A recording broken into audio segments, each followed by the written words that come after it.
Hello friends आज की इस वीडियो में हम देखेंगे do I do, did I did, कौन सा सही है कौन सा गलत है। आपको लगेगा कि शायद डू आई सही है, आपको लगेगा कि आई डू सही है, आपको लगेगा डिड आई सही है या फिर आई डिड सही है। तो जानकारी के लिए बता दूं ये चारों ही सही हैं। अब ये चारों सही हैं, किस तरीके से सही हैं और ये किस प्रकार से कब क्या बोला जाता है।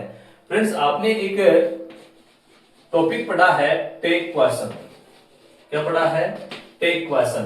टेक क्वेश्चन में क्या होता है? एक प्लेन स्टेटमेंट होता है, एक स्टेटमेंट होता है, मतलब एक सेंटेंस होता है, एक बात होती है और उस बात के बाद कोमा लगाकर आप हेल्पिंग वर्ब प्लस सब्जेक्ट के साथ, हेल्पिंग वर्ब प्लस सब्जेक्ट के साथ आप क्या करते हैं?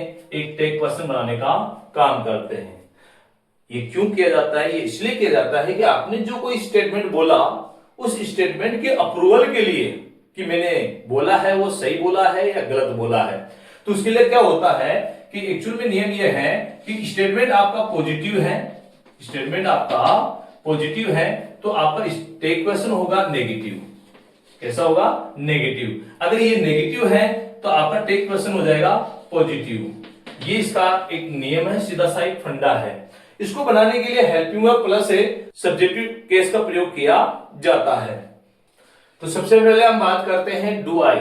ये डू आई टेक क्वेश्चन किस प्रकार से है या ऐसा लिखा जाना सही कैसे है। तो देखिए, अगर मैं सेंटेंस लिखूं I do not tell a lie, I do not tell a lie, ये मेरा एक सेंटेंस है, मतलब एक प्लेन सेंटेंस है जिसमें मैंने कहा कि I do not tell a lie, मैं झूठ नहीं बोलता। मैं किसी व्यक्ति से कह रहा कि मैं झूठ नहीं बोलता और मैं कहता हूं कि बोलता हूं क्या? नहीं ना। तो नहीं ना, नहीं ना, तो आप जो नहीं ना बोल रहा हूं मैं उसके लिए क्या करता हूं, मैं यहां अप्रूवल चाहता हूं कि बोल भाई आप सही, मैं बोल रहा हूं वो सही है गलत है। तो उसके लिए आप क्या करते हैं कि यहां कोमा लगाते हैं और कोमा के बाद अगर नेगेटिव, यहां पर दिया हुआ सेंटेंस कैसा है? नेगेटिव है, तो मैं क्या करूंगा? इस वर्ब को लाऊंगा डू को और यहां सब्जेक्ट क्या है? आई, और मैं यहां पर लगा दूंगा इंट्रोगेशन, मार्क ऑफ इंट्रोगेशन। तो ये मेरा सेंटेंस हो गया I do not tell a lie, do I, मैं झूठ नहीं बोलता, क्या बोलता हूं। अगर मैं सेंटेंस कह दूं he tells a lie, he tells अ लाई, मैंने कहा कि वो झूठ बोलता है। अब मैं अगर झूठ बोलता है तो इसका टेक क्वेश्चन बनाऊंगा तो मैं क्या करूंगा? मैं कहूंगा डज, डज या हेल्पिंग वर्ब लाऊंगा मैं डज, और मैं कहूंगा डज, और डज के साथ में क्या कर दूंगा? मैं क्या लाऊंगा यहाँ पर? डज, और डज के साथ में नॉट, और नॉट को एप्रीशिएशन फॉर्म में लिखूंगा तो मैं कहूंगा डजंट, और यहाँ पर हो जाएगा ही। तो यहां इसका मतलब होता है डजंट ही का मतलब होता है कि क्या नहीं।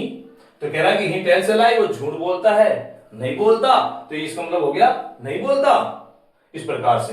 तो इसको तो बोलते हैं टेक क्वेश्चन। लेकिन माजरा इस बात का है कि आई डू या फिर आई डिड, ये क्या है? तो फ्रेंड्स आपको बता दूं ये एक शॉर्ट रिस्पॉन्स है। इसको हम क्या बोलेंगे? इसको हम बोलेंगे शॉर्ट रिस्पॉन्स, इसको हम बोलेंगे शॉर्ट रिस्पॉन्स। ये शॉर्ट रिस्पॉन्स है, यानी आपने कोई बात किसी से कही और उस बात को आप पूरी को न बोलकर आप शॉर्ट में आप जवाब देते हैं कि हाँ ऐसा है। तो उसके लिए जैसे मैं कहूं सेंटेंस के तौर पर, एग्जांपल के तौर पे मैं कहूं दे वेंट टू कोटा। अब इसके लिए मैं शॉर्ट रिस्पॉन्स का प्रयोग करूंगा दे डिड, क्यों? यहां पर वर्ब की सेकंड फॉर्म है और इसी बात को शॉर्ट में बोलने के लिए मैं कहूंगा दे डिड, और मैं लगा दूंगा यहां पर फुल स्टॉप। क्या लगा दूंगा?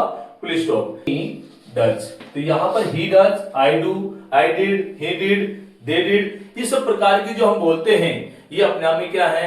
शॉर्ट रिस्पॉन्स है। और इनका मतलब वही है जो इनसे पहले जो एंटीसीडेंट जो सेंटेंस आया है, इससे पहले जो सेंटेंस दिया हुआ है वही इसका मेन मीनिंग को सर्व करता है। Thanks for watching.